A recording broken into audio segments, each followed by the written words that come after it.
আপনার বাংলাদেশকে বেছে নিতে হবে যে তারা আপনার কোন পথে হাঁটবেন। অর্থাৎ ভারতের সঙ্গে আপনার সহযোগিতামূলক সম্পর্ক, না বৈরী যোজনার খামির এবং খোরাক সবই কিন্তু এখন বিদ্যমান। সেই জন্যে আমাদের আসলে খুব সতর্কভাবে খেয়াল রাখতে হবে যে ওয়্যার ই স্ট্যান্ড। একটা সময় 15ই আগস্টের পরে আওয়ামী লীগ দ্বিখণ্ডিত হয়েছিল এবং ব্র্যাকেটেড হয়েছিল একটি মেইন স্ট্রিম, সেটির নাম ছিল আওয়ামী লীগ মালেক, অপর স্ট্রিম সেটির নাম ছিল আওয়ামী লীগ মিজান। আওয়ামী লীগ মিজানের সভাপতি তিনি বলেছিলেন আমরা বাকশাল করে ভুল করেছিলাম, এবং তার এই বক্তব্য সমাদৃত হয়েছিল সেই সময়। তো সেই জন্য আপনার আসলে আয়নায় মুখটা দেখা দরকার এবং বিশ্লেষণ করা দরকার যে কেন ক্ষমতাটা হারাতে হলো তাদের, সেটা নির্মমভাবেই করা উচিত। এবং greatest problem of any problem is to identify what the problem is. সেটি যতক্ষণ পর্যন্ত হৃদয়ঙ্গম করা না যাবে ততক্ষণ পর্যন্ত কিন্তু তারা তাদের যে অবস্থানটি সেটি কোথায় সেটি নিশ্চিত করতে সক্ষম হবেন বলে মনে হয় না। এক। দ্বিতীয়ত, আপনার এখানে যেই পলিমিক্সটা নিয়ে আমরা আলাপ করছি সেটি কিন্তু জাতীয় আন্তর্জাতিক লেভেলের, শুধুমাত্র জাতীয় গণ্ডিতে সীমাবদ্ধ নয়। আপনার আমাদের প্রতিবেশী রাষ্ট্র ভারতের এক্সটার্নাল অ্যাফেয়ার্স মিনিস্টার জয়শঙ্কর, তিনি আপনার খুব দুধে একজন মানুষ, তিনি পরিষ্কার করে বলেছেন আমাদের পররাষ্ট্র উপদেষ্টা মহোদয়কে যে বাংলাদেশ যেটা চাইছে অর্থাৎ সার্কের রিভাইভাল সেটি অসম্ভব, ভারত সেটি এ ব্যাপারে একমত নয়। দ্বিতীয়ত, আপনার পাকিস্তানিদের সঙ্গে যে অ্যাপ্রোচমেন্টটা এটি ভারত পছন্দ করছে না, খোলামেলা তারা সেটা জানান দিয়েছেন। এখন আপনার বাংলাদেশকে বেছে নিতে হবে যে তারা আপনার কোন পথে হাঁটবেন। অর্থাৎ ভারতের সঙ্গে আপনার সহযোগিতামূলক সম্পর্ক, না বৈরী তামূলক সম্পর্ক, কোনটা তাদের জন্য শ্রেয়, এবং তার উপর ভিত্তি করে এই সম্পর্ক কিন্তু নির্ধারিত হবে। আর ভারতের সেনাপ্রধান তিনি পরিষ্কার বলে দিয়েছেন মিলিটারি ডিপ্লোম্যাসির গণ্ডি পেরিয়ে যে বাংলাদেশে যতক্ষণ পর্যন্ত নির্বাচিত সরকার ক্ষমতায় না আসছে ততক্ষণ পর্যন্ত তারা কোন রকমের চুক্তি, এমওইউ বা আন্ডারস্ট্যান্ডিং এ যাবেন না।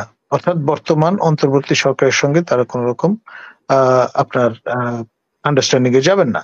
এবং তার সবচেয়ে চমৎকার উদাহরণ হচ্ছে আমাদের পিজিবির প্রধান ডিজি, তিনি 2 স্টার জেনারেল, সম্প্রতি দিল্লিতে গিয়েছিলেন, সম্ভবত এখনো ফেরেননি, তার যে কাউন্টারপার্ট বিএসএফ এর সঙ্গে বৈঠক করতে, এবং তারা ঐকমত্যে পৌঁছাতে ব্যর্থ হয়েছেন সীমান্তে কাঁটাতারের বেড়া কোন মডাস অপারেন্ডি মেনটেন করে তারা করবেন। অর্থাৎ আলোচনা আপনার সফল হয়েছে এটা বলার সুযোগ নেই। এই যে বিভিন্ন ফ্রন্টে আপনার এই যে মতৈক্য নয় মতানৈক্য স্পষ্ট থেকে স্পষ্টতর হচ্ছে, এটাতে আপনার টেনশন কিন্তু বাড়ছে। অজিত দোভাল তিনি আপনার কলকাতায় এসে হাজির হয়েছেন, এবং আপনার ইন্ডিয়ান ডিপ স্টেট এর যারা অ্যাক্টর সবাই কিন্তু সেখানে অবস্থান করছেন। আবার খুব স্ট্র্যাটেজিক্যালি ইম্পর্টেন্ট অত্যাধুনিক আকাশ প্রতিরক্ষা ব্যবস্থা S-400 যেটি রাশিয়ান মেড, সেটি আমাদের সীমান্তে তারা ডিপ্লয় করেছেন। তো ফলে যত রকমের উত্তেজনার খামির এবং খোরাক সবই কিন্তু এখন বিদ্যমান। সেই জন্যে আমাদের আসলে খুব সতর্কভাবে খেয়াল রাখতে হবে যে ওয়্যার ই স্ট্যান্ড।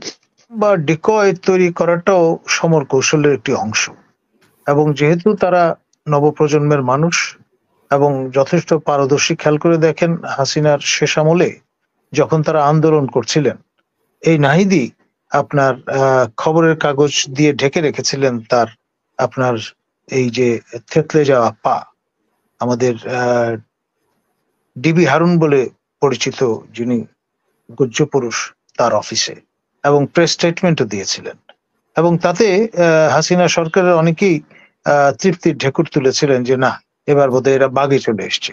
এটা বিভ্রম তৈরির অংশই ছিল, অ্যান্ড দে ওয়ার সাকসেসফুল। আপনার বুঝতেই দেননি তারা যে শেষ সময় তারা এক দফার আন্দোলনে চলে যাবেন, কোটাতে সীমাবদ্ধ থাকবেন না। এবং যখন আমাদের দেশপ্রেমিক সশস্ত্র বাহিনীর পক্ষ থেকে এই ইঙ্গিত পেলেন যে সশস্ত্র বাহিনী নিরস্ত্র জনগণের উপরে গুলিবর্ষণ করবে না, এই অ্যাসুরেন্স পাওয়ার পর তারা কিন্তু 6 তারিখের বদলে 5 তারিখে নিয়ে আসলেন ডি ডে কে। এবং আপনার এই যে 1,40,50 মানুষ, তারা বাংলাদেশের বিভিন্ন অঞ্চল থেকে এসে ঢাকায় সমবেত হলেন, এবং আপনার সাবেক সরকার প্রধান তিনি মাত্র 45 মিনিট সময় পেলেন আপনার গোছগাছ করবার। এবং বলা হলো আমাদের সশস্ত্র বাহিনীর পক্ষ থেকে, আমাদের মাননীয় সেনা প্রধান তিনি জানালেন যে আর সময় নেই, আপনার এখানে থাকলে আপনার জীবন বিপন্ন হবে এবং আমরা আসলে রক্ষা করতে পারবো না। এবং শেষে 5 মিনিট সময় পেয়েছিলেন তার সশস্ত্র বাহিনীর সদস্য যারা সেখানে কর্তব্যরত ছিলেন তারা সরে যাওয়ার। এইরকম একটা ব্রিদিং স্পেস ছিল যেটি অকল্পনীয়। জি, ধন্যবাদ।